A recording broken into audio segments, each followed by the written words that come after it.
Download aplikasi Tarbiyah Sunnah di handphone Anda. Tersedia di Google Play dan App Store. Bismillahirrahmanirrahim. Assalamualaikum warahmatullahi wabarakatuh. Alhamdulillah. Wassalatu wassalamu ala Rasulillah Muhammad ibn Abdillah wa ala alihi wa ashabihi wa mawalah wa man tabi'ahum bi ihsanin ila yaumil qiyamah. Wa ba'd.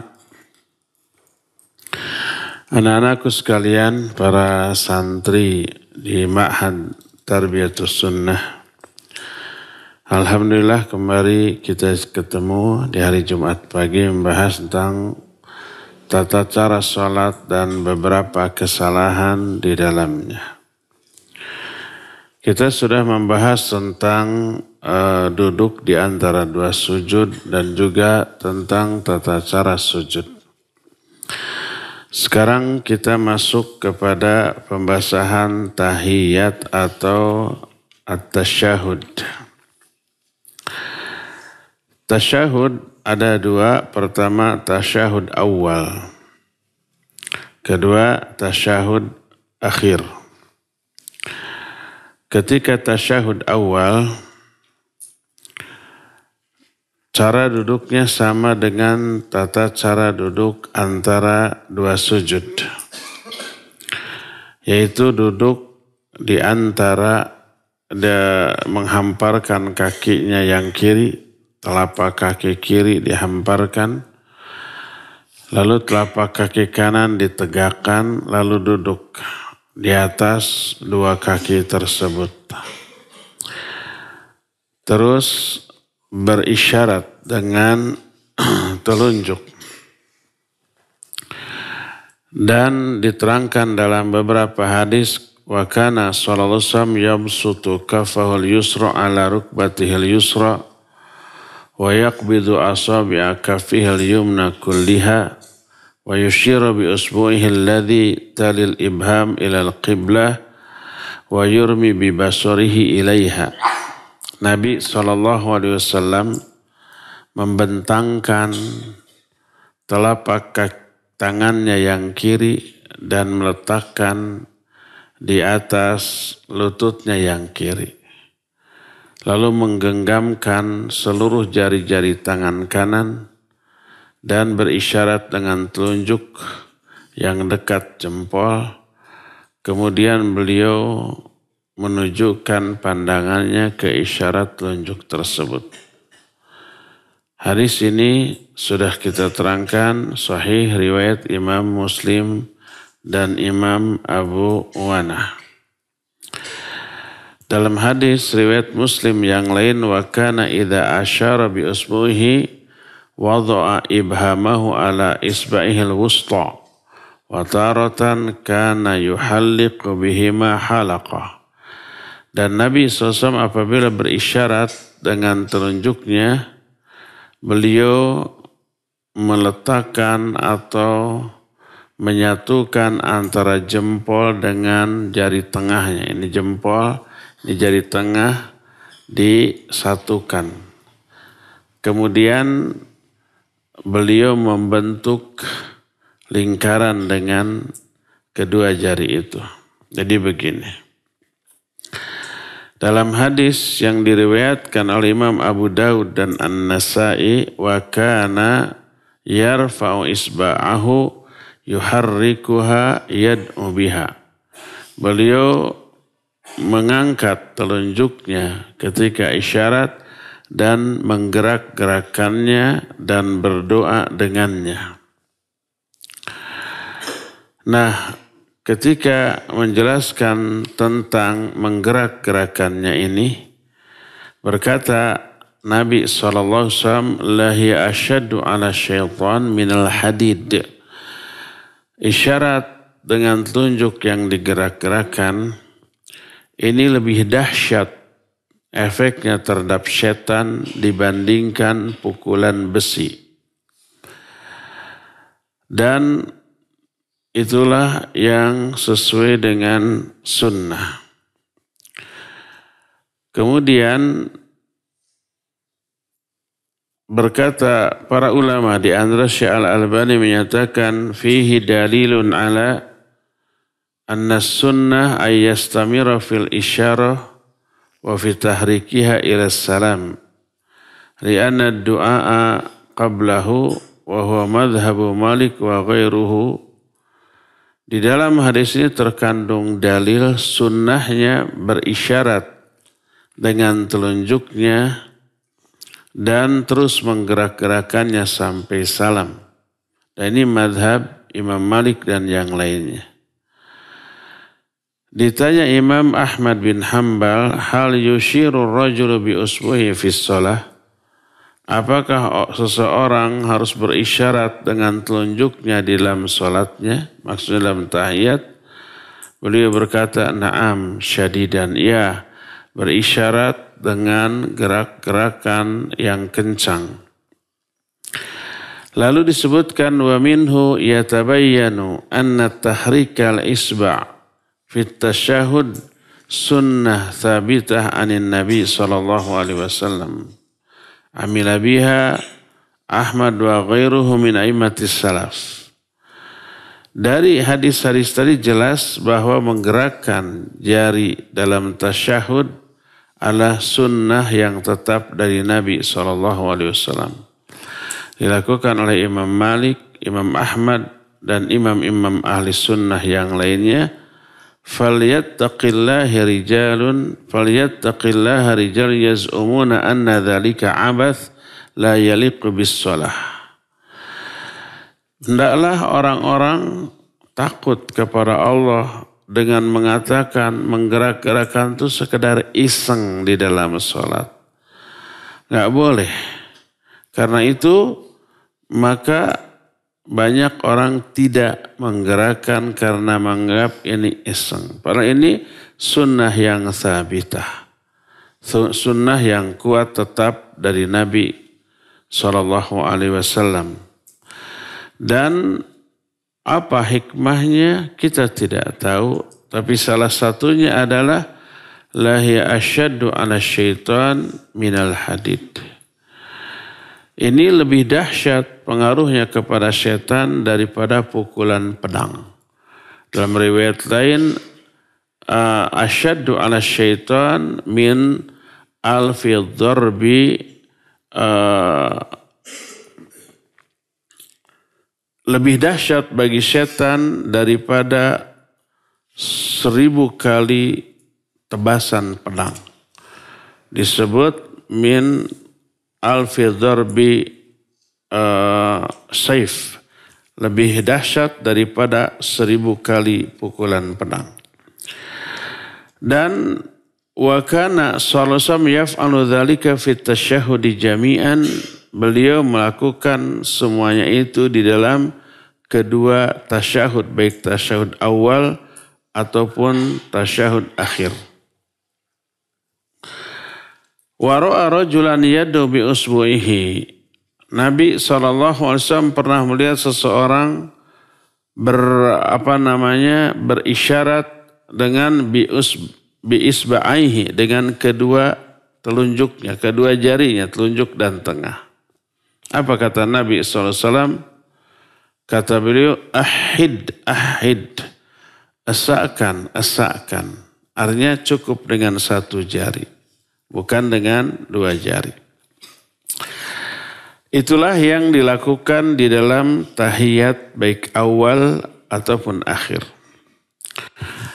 Adapun tahiyat awal hukumnya wajib dan disyariatkan berdoa. Berkata di dalam hadis yang diriwayatkan oleh Imam Muslim dan Imam Abu Uwanah, "Tsumma kana sallallahu alaihi wasallam yaqra'u fi kulli rak'atain at-tahiyyat."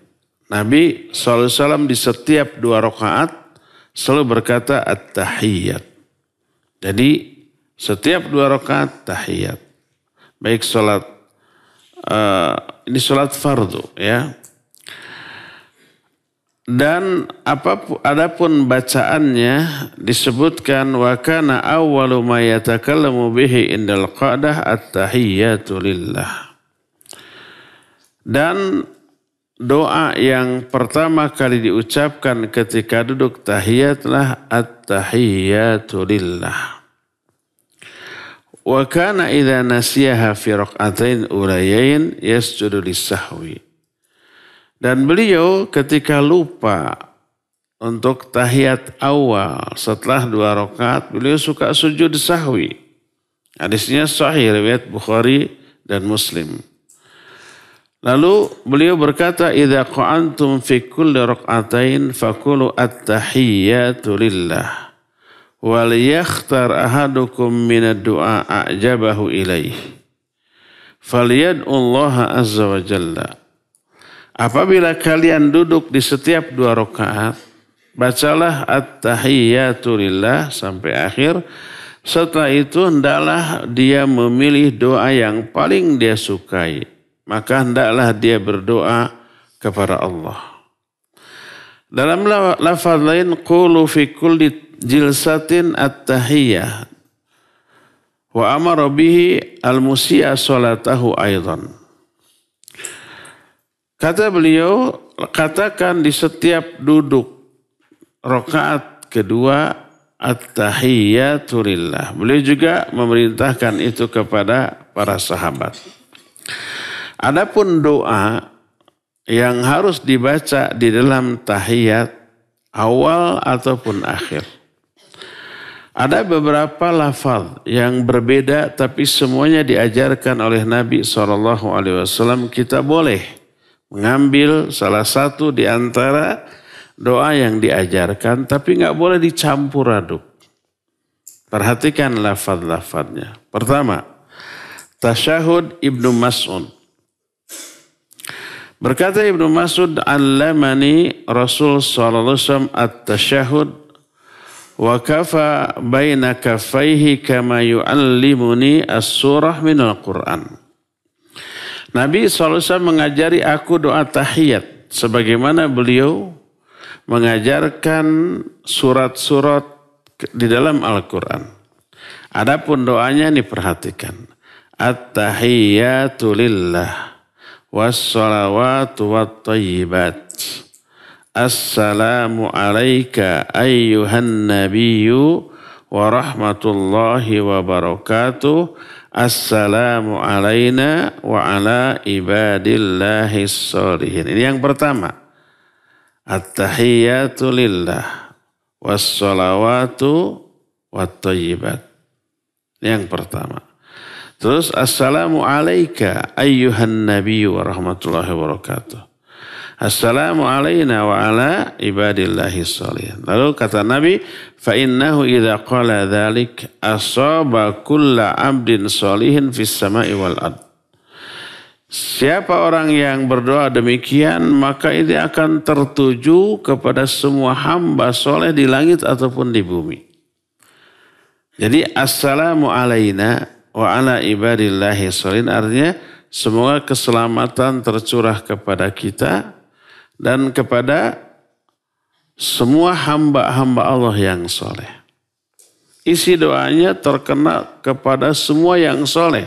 Baik di langit seperti para malaikat. Ataupun di bumi seperti manusia dan jin yang soleh. Terkena doa ini. Ikut didoakan oleh semua orang yang sholat.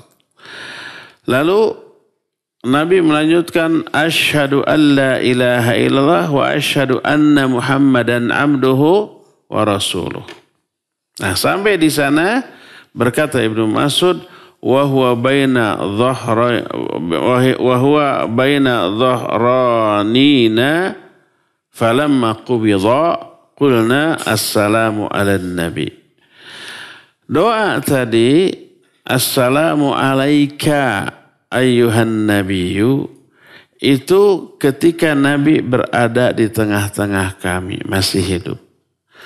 Maka ketika beliau dicabut nyawanya oleh Allah, setelah wafat, kami para sahabat berkata assalamu ala nabi. Bukan lagi assalamu alaika, tapi assalamu ala nabi. Ini perkataan Abdullah bin Mas'ud diriwayatkan oleh Imam Bukhari, Imam Muslim, juga Imam Ibnu Abi Syaibah.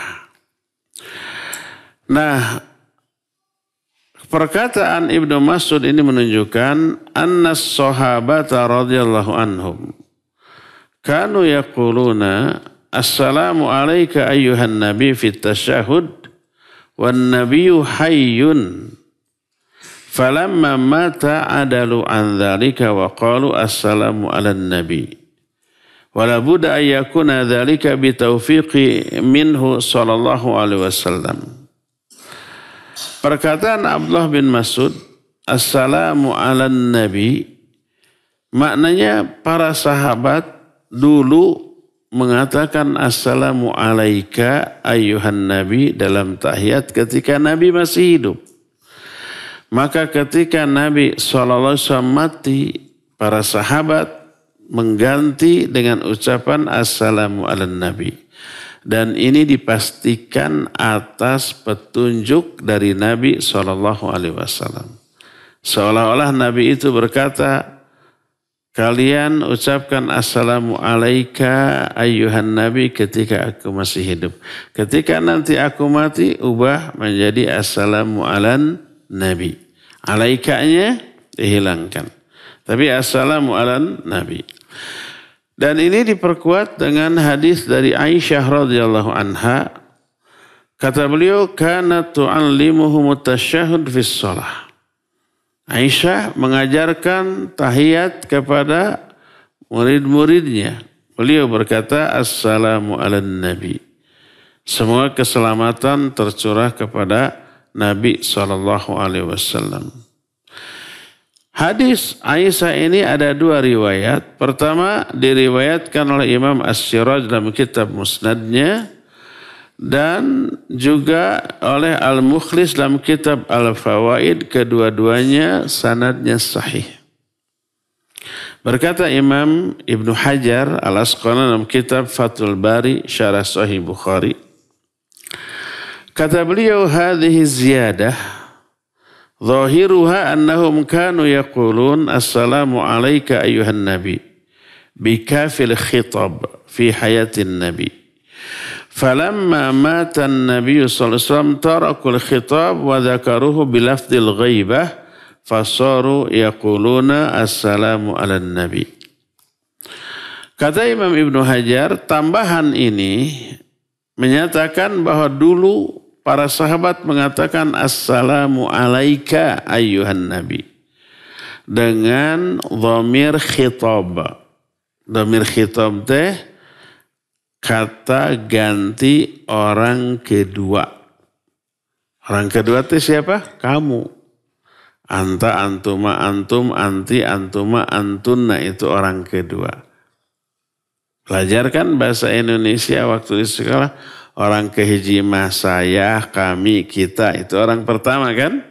Orang kedua kamu. Orang ketiga dia dan mereka. Dalam bahasa Arab, orang pertama itu disebut dhamir mutakallim. Orang kedua disebut dhamir khitab. Orang ketiga disebut dhamir ghaib. Karena mereka kan orangnya tidak ada di sini. Kalau kamu ada di hadapan kita. Nah jadi dulu para sahabat ketika Nabi masih hidup menyatakan assalamu alaika dengan dhamir mukhatab. Ketika Nabi masih hidup. Maka setelah Nabi wafat mereka mengganti dhamir khitab dengan dhamir ghaib. Sehingga menyatakan assalamu ala nabi. Di bagian lain kata Imam Ibnu Hajar, qala as-Subki. Berkata Imam as-Subki dalam kitab Syarah Al-Minhaj. Setelah menjelaskan riwayat ini.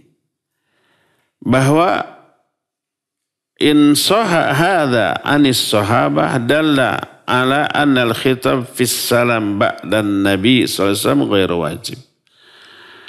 Ketika tahu bahwa hadis ini sahih dari para sahabat, ini menunjukkan bahwa menggunakan dhamir khitab ketika salam kepada Nabi adalah tidak wajib. Mengatakan assalamu alaika tidak wajib lagi. Maka yang wajib diganti assalamu ala nabi. Kata Imam As-Subki, qad sahha bila raib.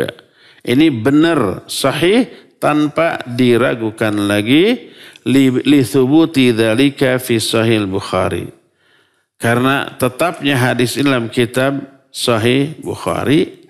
Kedua, wa qad wajadtu lahu mutabi'an qawiyan. Aku menemukan hadis lain yang menjadi penguat dalam hadis ini. Kalau tadi diriwayat oleh Imam Bukhari, sekarang diriwayatkan oleh Imam Abdul Razak dalam kitab Al-Musannaf, anna sahabata kanu yaquluna wan nabiyyu sallallahu hayyun assalamu alayka ayuhan nabi. Falamma mata qalu assalamu ala nabi. Wa hadha isnadun sahihun. Dalam riwayat Abdul Razak disebut pasal para sahabat dahulu berkata assalamu ala nabi, assalamu alayka ayuhan nabi ketika Nabi masih hidup. Dan mengatakan assalamu ala nabi ketika Nabi sudah wafat. Dan hadis ini sahih. Sanadnya sebagaimana banyak diterangkan oleh para ulama ahli hadis. Inilah yang pertama, ya. Assalamu ala nabi wa rahmatullahi wa barakatuh. Assalamu alayna wa ala ibadillahi salihin. Terus asyhadu an la ilaha illallah wahdahu la syarikalah wa asyhadu anna Muhammadan abduhu wa rasuluh. Ini doa pertama dari Ibnu Mas'ud. Doa kedua dari Ibnu Abbas. Ada beda dengan Ibnu Mas'ud. Tapi dua-duanya diajari oleh Nabi SAW sehingga dua-duanya benar. Boleh diamalkan. Apa yang dilakukan oleh Nabi ketika mengajarkan tahiyat kepada Ibnu Abbas? Nabi mengajarkan at-tahiyyatul mubarakatus salawatut tayyibatul lillah. Beda kan? Kalau yang tadi at-tahiyyatul lillah wassalawatu wat-thayyibat. Itu yang tadi Ibnu Mas'ud. Sekarang Ibnu Abbas at-tahiyyatul mubarakatus salawatut thayyibatul lillah. Nah, tapi lihat kesananya agak berbeda dengan yang tadi. Assalamu alayka ayyuhan nabiyyu wa rahmatullahi wa barakatuh. Ini ketika Nabi masih hidup. Setelah Nabi wafat, assalamu ala nabi wa rahmatullahi wa barakatuh. Terus assalamu alayna wa ala ibadillahi sholihin. Sampai di sana sama. Terus lihat tahiyatnya syahadatnya beda. Asyhadu an la ilaha illallah wa asyhadu anna Muhammadar Rasulullah. Kalau tadi asyhadu an la ilaha illallah wa asyhadu anna Muhammadan abduhu wa rasuluh. Ada abduhunya, kalau ini tidak ada. Wa asyhadu anna Muhammadar Rasulullah. Itu hadisnya sahih diriwayatkan oleh Imam Muslim, Imam Abu Uwanah, Asy-Syafi'i dan Imam An-Nasa'i. Jadi boleh kita berdoa tahiyat dengan tahiyat at-tahiyyatul mubarakatus salawatut thayyibatu lillah. Tapi waktu syahadatnya asyhadu an la ilaha illallah wa asyhadu anna Muhammadar Rasulullah tanpa amduhu. Kalau Ibnu Mas'ud pakai wa asyhadu anna Muhammadan abduhu wa rasuluh. Ini yang kedua. Dua-duanya boleh. Kesananya sama, ya, kesananya sama. Kemudian yang ketiga ada tasyahud Ibnu Umar. Abdullah bin Umar. Doanya sedikit berbeda. Rasul SAW mengajarkan Ibnu Umar doa tasyahud. Gimana? At-tahiyyatu lillah was-salawatu wat-thayyibat. Hampir sama dengan Ibnu Mas'ud. Tapi assalamu alayka ayyuhan nabiyyu wa rahmatullahi wa rahmatullah. Tanpa wa barakatuh. Kemudian Ibnu Mas'ud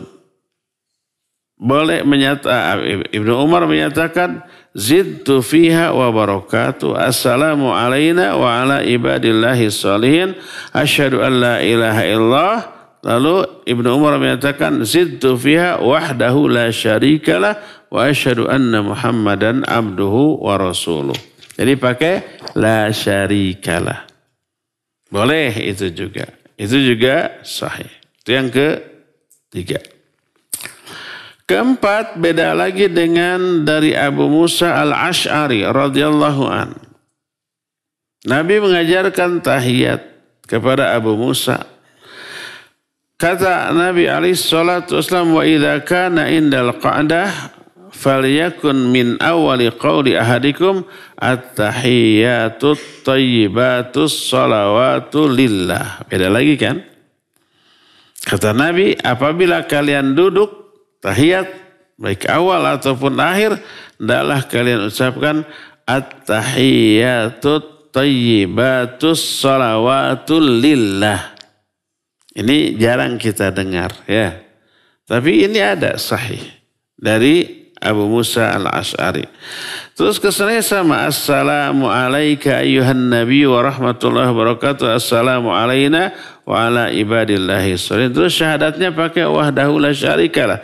Asyhadu an la ilaha illallah wahdahu la syarikalah. Wa asyhadu anna Muhammadan abduhu wa rasuluh. Jadi ini 7 kalimat di dalam tahiyat seperti yang diajarkan tadi. Itu yang keempat. Kelima, beda lagi dari Umar bin Khattab. Nabi SAW mengajari manusia tahiyat. Di sana ada Umar bin Khattab.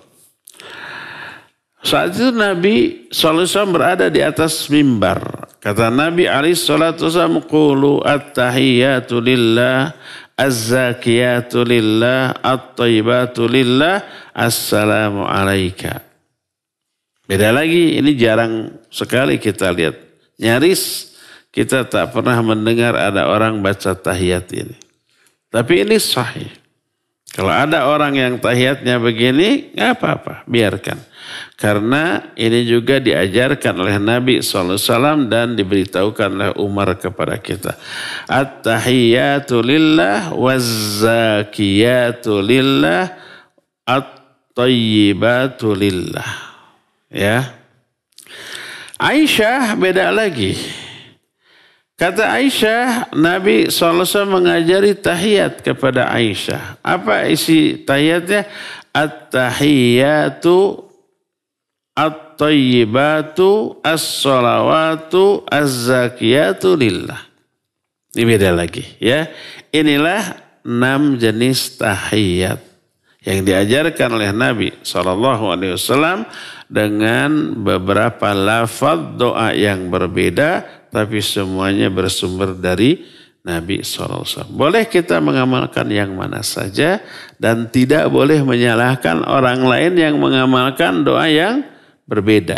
Selama itu ada contohnya dari Nabi SAW.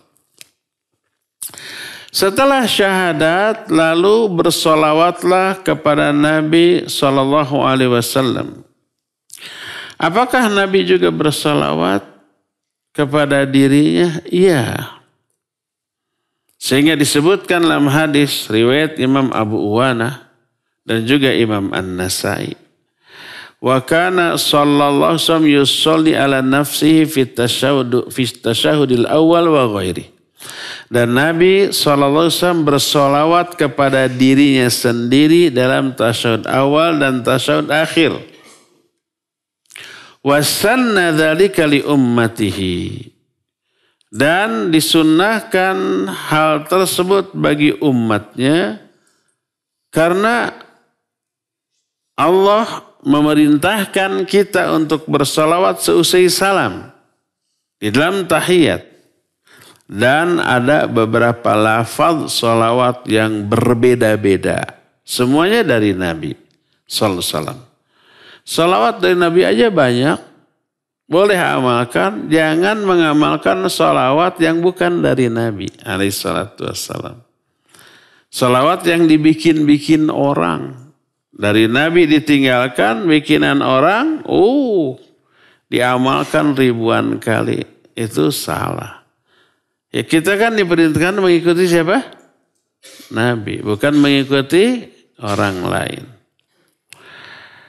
Adapun lafaz salawat yang pertama adalah Allahumma sholli ala Muhammad wa ala ahli baiti wa ala azwajihi wa dhurriyyatihi kama shallaita ala ali Ibrahim innaka Hamidum Majid. Wa barik ala Muhammad wa ala ali baitihi wa ala azwajihi wa dhurriyyatihi kama barakta ala ali Ibrahim innaka Hamidum Majid. Pernah dengar salawat begitu? Gak pernah ya? Jarang terdengar. Tapi ini dicontohkan oleh Nabi SAW. Jadi yang dapat salawat Nabi Muhammad SAW, ahlul baitnya, keluarganya, istrinya, dan anak-anak turunannya. Cucunya, cicitnya terus sampai akhir zaman kena dengan salawat ini. Karena dikatakan wa ala ahli baitihi wa ala azwajihi wa dzurriyyatihi. Ya. Ini yang pertama. Terus setelah itu berdoa untuk dirinya sendiri. Kedua, ada salawat dengan lafaz Allahumma sholli ala Muhammad wa ala ali Muhammad kama shallaita ala Ibrahim wa ala ali Ibrahim innaka Hamidum Majid. Allahumma barik ala Muhammad wa ala ali Muhammad kama barakta ala Ibrahim wa ala ali Ibrahim innaka Hamidum Majid. Kalau ini sering kita dengar. Mungkin salah satu di antara kita juga mengamalkan ini. Ya. Ini yang kedua. Ketiga, ada dengan lafaz Allahumma sholli ala Muhammad wa ala ali Muhammad kama shallaita ala Ibrahim wa ali Ibrahim innaka Hamidum Majid wa barik ala Muhammad wa ala ali Muhammad kama barakta ala Ibrahim wa ali Ibrahim innaka Hamidum Majid. Pokoknya mau itu mau ini boleh ya. Semuanya ada sunnahnya dari Nabi SAW. Jadi pertama baca at-tahiyat dengan beberapa lafaz yang berbeda, lalu syahadat, lalu salawat. Ya, setelah syahadat, lalu salawat. Apa faidah bersalawat kepada Nabi SAW? Di dalam bersalawat kepada Nabi SAW ini banyak sekali faidah yang luar biasa. Ya. Apa beberapa faidah-faidahnya itu? Faidah yang sangat penting dari salawat kepada Nabi SAW adalah pertama, melaksanakan perintah Allah kepada kita. Ya ayyuhalladzina amanu sallu alaihi wa sallimu taslima. Ya. Hai orang-orang beriman, bersolawatlah kalian kepada Nabi. Dan bersalamlah kepadanya dengan sebenar-benarnya. Jadi doa kita kepada Nabi dalam salawat ada dua. Mendoakan salawat dan mendoakan keselamatan. Dengan mengatakan Allahumma sholli ala Muhammad. Terus diakhiri dengan wasallam. Allahumma sholli ala Muhammadin wa ala alihi wa ashabi wasallam. Wasallamnya ada terakhir ya. Dua, salawat dan salam. Kedua, faidah yang kedua. Kita akan dibalas 10 kali salawat untuk kita dari Allah. Kalau kita bersalawat sekali kepada Nabi SAW, Allah bersalawat kepada kita 10 kali. Sebagaimana sabda Nabi SAW, "Tsumma sholli alayya fa innahu man shalla alayya salatan wahidan sallallahu alaihi biha asyra." Siapa orang yang bersolawat kepadaku sekali, Allah akan bersalawat kepada orang itu 10 kali. Sama dengan apa yang Allah jelaskan dalam Al-Quran, man jabil hasanah falahu asyru amsalihha. Siapa orang yang melakukan satu kebaikan, Allah akan balas 10 kali lipat. Kita sholawat kepada Rasul SAW sekali, Allah membalas kepada kita 10 kali. Dengan cara Allah bersolawat kepada kita 10 kali. Apa sholawat Allah kepada kita? Nama kita disebut oleh Allah, dipuji dengan menyebut nama kita di hadapan para malaikat. Yang ada di sekitar arsy. Allah kan istiwa di atas arsy. Arsy-nya dipikul oleh para malaikat. Di sekeliling arsy ada banyak malaikat yang tidak terhitung jumlahnya saking banyaknya. Ketika kita bersolawat kepada Nabi SAW, maka Allah menyebut nama kita, memuji kita dengan menyebut nama kita di hadapan para malaikat. Dan itu dilakukan 10 kali. Itulah 2 di antara banyak hikmah atau faidah dari bersolawat kepada Nabi SAW. Faidah lainnya kita tentu saja dapat pahala karena itu melaksanakan perintah Allah. Faidah berikutnya dengan bersolawat kita gugur dosa, diampuni dosanya. Setiap kita melaksanakan perintah Allah ada pahala, ada dosa yang gugur. Dosa yang dihapus. Karena bersolawat kebaikan. Dan kebaikan menghapus dosa. Innal hasanati yudhibnas sayyiat. Sesungguhnya kebaikan itu bisa menghapus dosa ya. Dan banyak lagi yang lainnya ya. Itulah beberapa doa tahiyat dan kita baru sampai pada sholawat. Jadi pertama tahiyat dengan beberapa lafaz yang berbeda. Kemudian menyampaikan salam kepada Nabi dan semua hamba-hamba yang soleh. Kemudian yang ketiganya syahadat, asyhadu an la ilaha illallah wahdahu la syarika lah wa asyhadu anna Muhammadan abduhu wa rasuluh. Lalu setelah itu sholawat. Lafaz semua doa tadi banyak dan semuanya sahih dari Nabi SAW. Kita baru sampai sholawat. Adapun doa setelah sholawat belum kita bahas ya. Cukup ya sampai di sini saja dulu. Kita sekarang buka sesi tanya jawab. Assalamualaikum warahmatullahi wabarakatuh. Waalaikumsalam warahmatullahi. Nama Ana Fatir dari Bekasi. Tadi izin bertanya, kalau bersin pas sholat, apakah boleh membaca alhamdulillah?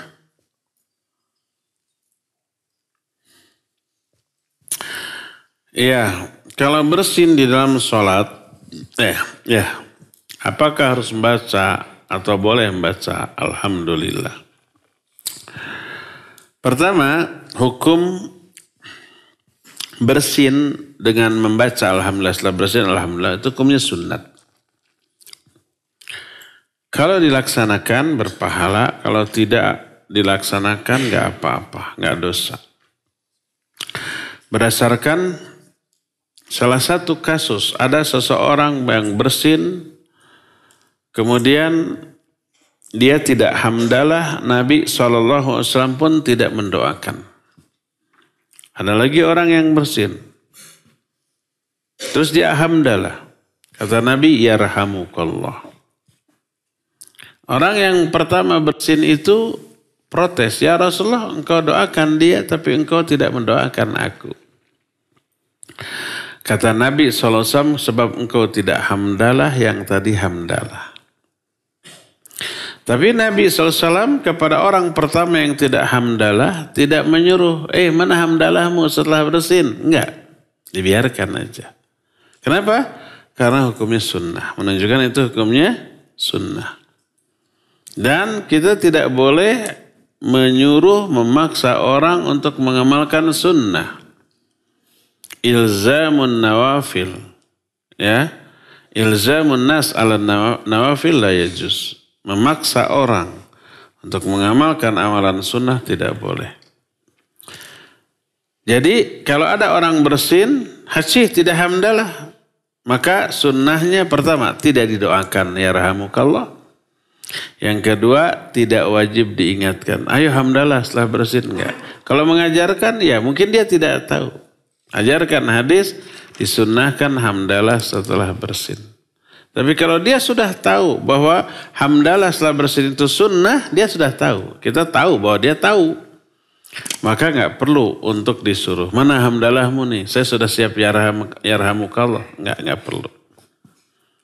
Nah jadi mengatakan hamdalah setelah bersin hukumnya sunnah.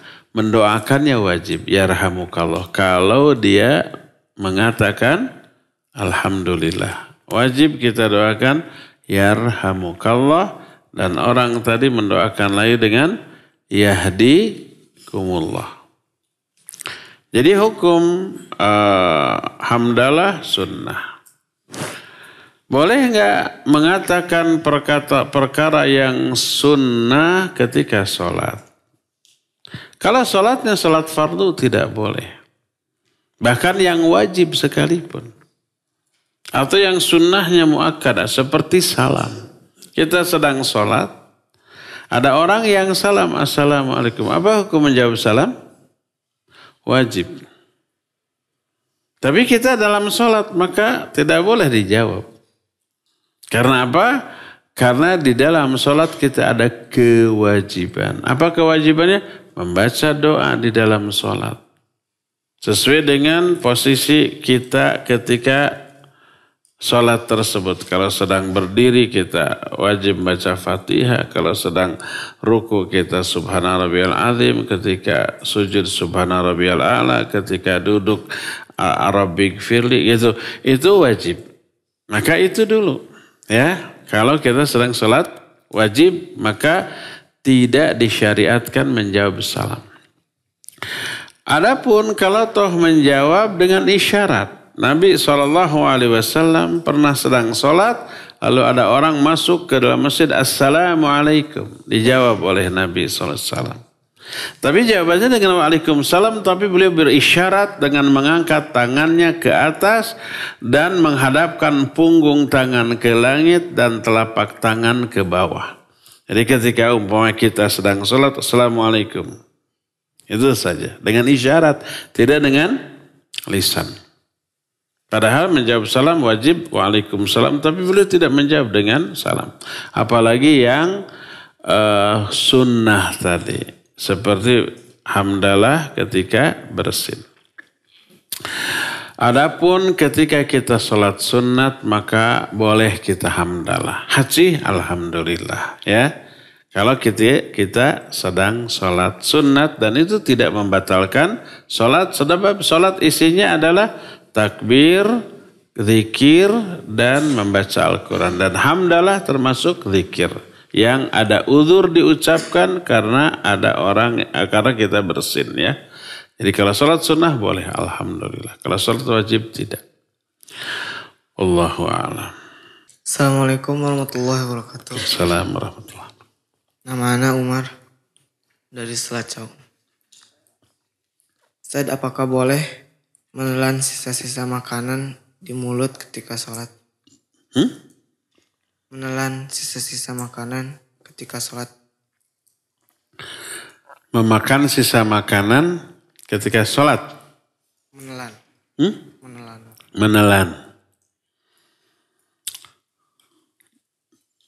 Ketika, maksudnya sisa makanan yang nyempil di mulut. Ketika belum sholat nggak ketahuan. Pas sholat kan suka isengnya. Ada yang nyempil nih di gigi terus dicokel sama apa? Sama lidah. Terus selama sholat. Belum dapat tuh terus dicokelan. Terus ternyata dapat. Boleh nggak ditelan? Menahan ada sisa makanan dalam mulut. Lalu kita tahan di dalam ketika sholat tak masalah.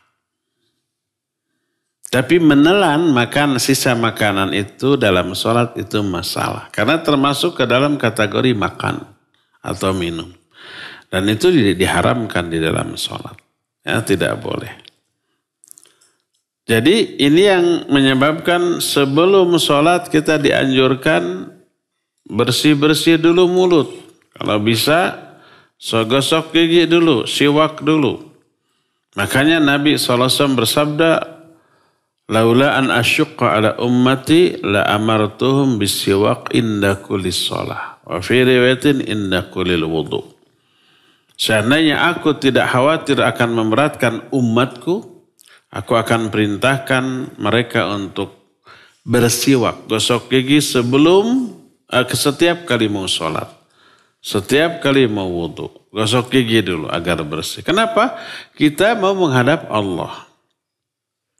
Maka perhatikan sebaik-baik penampilan kita.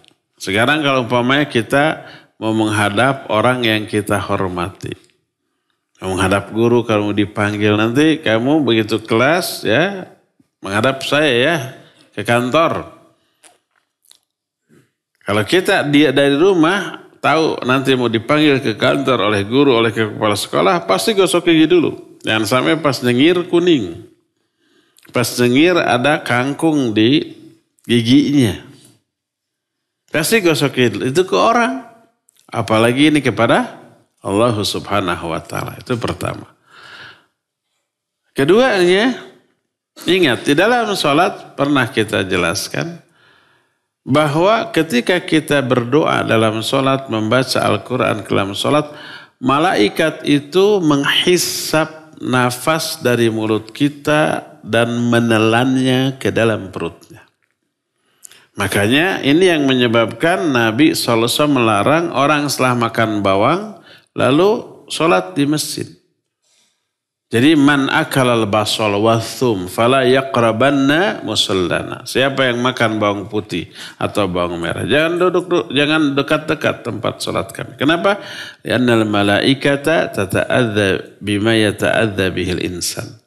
Karena malaikat akan terganggu dengan apapun yang bisa mengganggu manusia. Manusia terganggu oleh bau mulut orang yang makan bawang, malaikat juga begitu. Maka sebelum sholat, usahakan kalau habis makan mau sholat, minimal berkumur dulu, minum dulu, yakinkan gak ada apa-apa, syukur-syukur minimal maksimal kita gosok gigi. Ingat, yang kita akan hadapi adalah Allah dan ada malaikat di sana. Ya, yang menghisap mulut kita ketika kita membaca bacaan-bacaan dalam sholat. Hargai para malaikat. Nah, tapi kalau umpamanya kita doruri kadang-kadang lagi di tengah jalan. Habis makan, azan, kemudian sholat nggak bisa gosok gigi. Sudah berkumur-kumur sudah. Ya. Tapi masih ada yang nyempil dan baru tahu ketika sholat. Aduh ini ada yang mencung. Sebaiknya dibiarkan, jangan dicukil-cukil terus. Jangan dicongkel-congkel terus. Nanti konsentrasi ke sana. Biarkan. Nanti setelah sholat baru dikeluarkan. Kalau toh kecungkil dapat ada, jangan ditelan. Maka tahanlah tetap di dalam mulut, menahan sisa makanan dalam mulut selama sholat, nggak masalah. Menelannya itu masalah ya.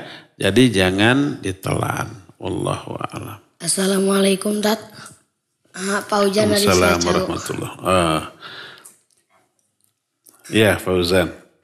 Kalau nelan ludah sedang sholat, sholatnya batal atau tidak? Meludah. Nelan ludah. Tadi ini nelan makanan, ini nelan ludah. Adik kakak. Boleh nggak menelan ludah? Menelan ludah sesuatu yang tidak bisa dihindarkan. Kadang-kadang dilakukan secara refleks tanpa sadar. Dan itu pasti. Oleh karena itu maka karena pertama ludah itu adalah cairan yang ada dalam tubuh kita bukan dari luar. Yang kedua itu adalah reaksi tubuh terhadap kondisi mulut. Kayak apabila tidak ditelan akan menimbulkan masalah gitu. Pasti itu dialami oleh setiap orang. Maka menelan ludah pertama ketika saum tidak membatalkan saum kita. Dan yang kedua ketika sholat terus menelan ludah nggak masalah. Yang batal itu kecuali kalau umpamanya ludah itu sengaja dikumpulkan banyak, setelah banyak sagelasan baru ditelan lek. Tapi itu nggak mungkin karena apa? Yang normal nggak mungkin ludahnya sebanyak itu, kecuali yang tidak normal, umpamanya wanita yang hamil. Kalau umpamanya tidak meludah semenit, lama-lama penuh karena ada satu masalah dalam tubuhnya. Ya, jadi kalau ada orang ludahnya ngumpul terus, itu berarti bermasalah. Coba ke dokter. Sampai banyak itu, setelah banyak bisa dikumur-kumur, lek ditelan, maka tidak boleh. Tapi kalau umpamanya setiap kali kita ngomong kemudian menelan ludah, itu reaksi tubuh terhadap kondisi mulut, ini tidak membatalkan saum dan tidak membatalkan sholat. Boleh nggak masalah ya, tidak membatalkan sholat. Assalamualaikum warahmatullahi wabarakatuh. Ustaz, dari 6 bacaan tahiyat tadi, mana pendapat yang paling kuat? Itu semua bukan pendapat tapi hadis. Semuanya boleh diamalkan. Mana saja, semuanya kuat, sama kuatnya. Karena itu bukan pendapat, tapi apa? Hadis Nabi SAW. Boleh kita bergiliran kadang dalam tahiyat membaca yang ini, di tahiyat lain membaca yang lain lagi. Dibolehkan. Selama semua itu dari Nabi SAW, karena ini bukan pendapat. Tapi adalah wahyu Allah kepada Nabi SAW, kemudian disampaikan kepada kita, boleh diamalkan. Ya, semuanya kekuatannya sama. Cung, cak ini aja yang dekat. Bismillahirrahmanirrahim. Assalamualaikum warahmatullahi wabarakatuh. Assalamualaikum warahmatullahi.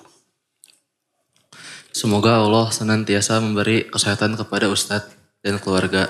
Amin. Dan semoga Allah senantiasa menolong Ustadz di dunia dan akhirat. Amin wa iyyakum.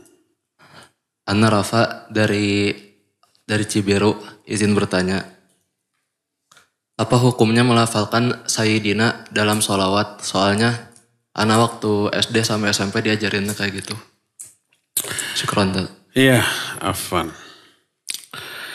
Iya, apa hukum membaca Sayyidina ketika tahiyat? Nah, ini yang belum terbahas. Nanti akan dibahas di dalam babnya ya.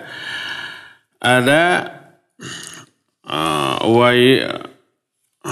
wa yara al-qari aidan annahu laysa fi syai'in minha lafdus siyadah. Walidzalika ikhtalafa al-mutaakhirun fi masyru'iyyati ziyadati shalawat ibrahimiyah wala syai'in min dzalik as-sayyid. Siyadah. Siyadah itu artinya mengatakan sayyidina. Jadi tak ada satupun riwayat yang menyatakan Nabi SAW mengajarkan pakai sayyidina. Sama sekali. Baik dalam salawat kepada Nabi atau kepada Nabi Ibrahim alaihissalam. Dalam salat. Mengatakan sayyidina kepada Nabi SAW secara umum hukum asal nggak masalah. Karena di dalam kata sayyidina terhadap pengagungan yang normal, yang wajar. Dan tidak mengandung unsur penghinaan, merendahkan, enggak. Boleh enggak mengatakan sayyidi kepada manusia? Boleh. Karena Al-Quran juga menerangkan begitu. Ketika umpama Yusuf alaihissalatu wassalam dipaksa oleh wanita, ya putri raja di sana. Bukan putri, istrinya. Dipaksa di kamar kemudian lari gitu kan. Apa? Menuju pintu, begitu tiba di pintu ya.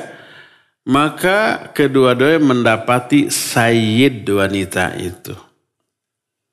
Sayyid itu maksudnya adalah tuannya. Kemudian tuan Nabi Yusuf alaihissalatu wassalam. Boleh mengatakan sayyid kepada orang karena Allah juga mengatakan sayyid kepada Raja Mesir saat itu. Termasuk Ummu Darda menyatakan haddatsani sayyidi. telah menceritakan kepadaku sayyidku. Maksud sayyidku itu adalah suaminya Abu Darda. Jadi mengatakan kata-kata sayyid kepada orang tidak berlebih-lebihan.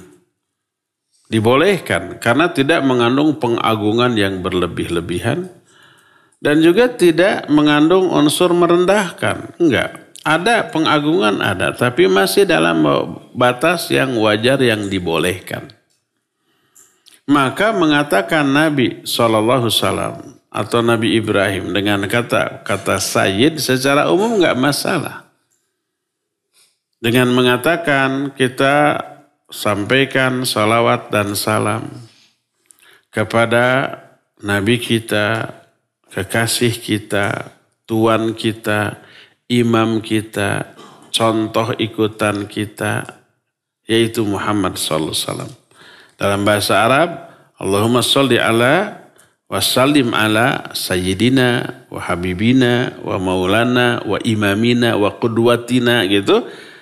Boleh, gak masalah. Karena memang Nabi SAW adalah habib kita, sayyid kita, imam kita, maula kita gitu, Tuan. Dan yang sejenisnya termasuk uswatina, uswah, contoh teladan bagi kita. Boleh. Secara umum dibolehkan. Kecuali dalam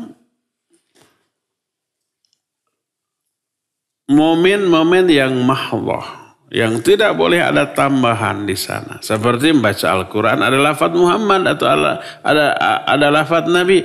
Ya ayyuhan nabi qul li azwajika gitu. Nggak boleh ya ayyuhas sayyidin nabi, nggak boleh. Atau maka Muhammadun aba ahadim min rijalikum. Nggak boleh kita maka sayyiduna Muhammad aba ahadim min rijalikum. Nggak boleh ditambah.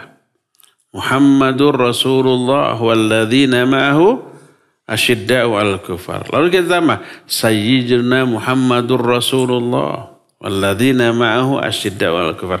Itu tidak boleh. Karena apa? Karena itu Al-Quran. Nggak boleh ditambah walaupun satu huruf, satu titik, nggak boleh. Kedua, di dalam zikir-zikir yang khusus diajarkan oleh Nabi SAW. Seperti dalam azan dan qomat. Jadi ketika azan ada syahadat. Asyhadu alla ilaha terus asyhadu anna Muhammadar Rasulullah. Nggak boleh pakai saya di sana. Asyhadu anna sayyidana Muhammadar Rasulullah. Ketika azannya atau ketika qomat. Ada nggak orang yang tukang baca Sayyidina tapi pas suruh adzan, adzannya nambah Sayyidina? Ada? Nggak pernah ada. Itu betul. Adzan qomat adalah tauqifiyah. Tauqifiyah itu sudah baku dari sononya. Nggak boleh ditambah, dirubah, ya, dikurang, nggak boleh. Seadanya, ya. Nah, termasuk sholawat yang diajarkan oleh Nabi SAW di dalam sholat. Ini tauqifiyah. Seorang sahabat bertanya, ya Rasulullah, innallaha amarana bis-sholati alaika, fa kaifa nusalli alaika? Ya Rasulullah, Allah merintahkan kami untuk sholawat kepadamu. Bagaimana cara kami bersalawat? Lalu beliau mengajarkan, qul Allahumma sholli ala Muhammad wa ala ali Muhammad. Tidak ada Sayyidina. Nah ini tauqifi sekali. Tauqifi itu apa? Baku, ya. Makanya para sahabat tidak didapati mengatakan Sayyidina.